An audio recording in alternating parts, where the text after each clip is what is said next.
Welcome back to Artist Tuesdays. Today I'm going to introduce you to Tracy Sherrill. She is an eco artist.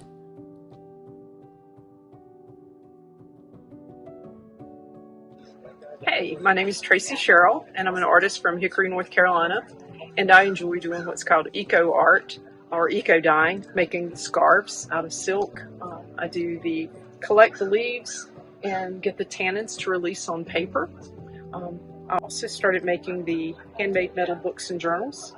It has a double Coptic stitch and the brass covers that are filled with about 120 pages also of eco-dyed leaves.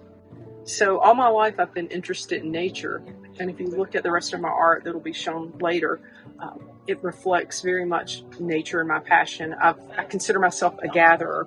I collect leaves, I collect stones, I collect feathers, rocks, whatever, acorns, and try to make them into art.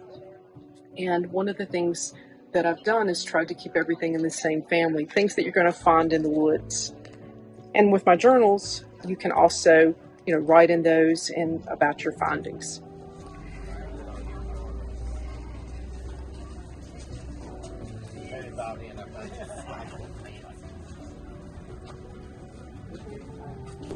Thanks for watching. If you're interested in seeing more Artist Tuesdays, subscribe and hit the bell button for notifications.